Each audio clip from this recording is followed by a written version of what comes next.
Hey bro, nice jersey bro. Hey, thanks bro. How are You're you? Liverpool fans lah? Yes, bro. Since 96.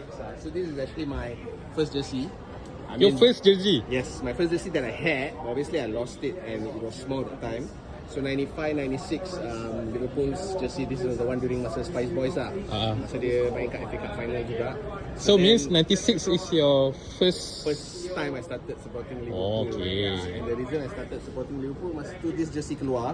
And I really like the jersey. Then I told my uncle I want this jersey.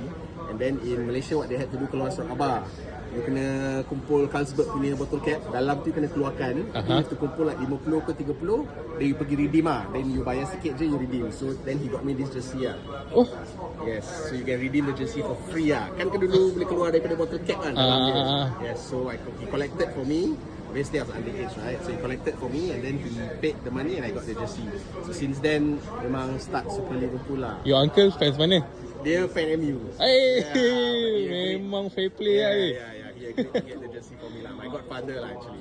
Oh, now dia. Yes, he passed away just this year, last year. I see. Okay, so sorry about that. Yes. So yeah, since then memang follow lah from Rush. I mean this time was Fowler, McManaman. After that time I was still young. Then I started to follow Liverpool more.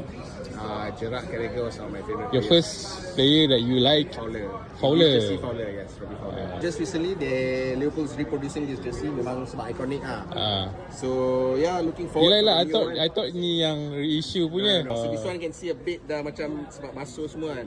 I think the quality is very good lah. I mean they had like it's shining design. You can even see the layers. This one I like this one lah. Yes, the logo. Correct. And then the triple Adidas kit, lines, memang best lah. So this jersey berapa tahun dah umur dia? 30. 30 years lah? 30 years. Wow. Yes. 1996, 2026. Actually in 2023 also they if you remember they reproduced a design similar to this yang dia buat light green. Oh yeah. Looks like the jalo-jalo digital sikit lah. It was actually based on this jersey juga. Yes. So it's like green, white, but like light green kat sini. That time 2023.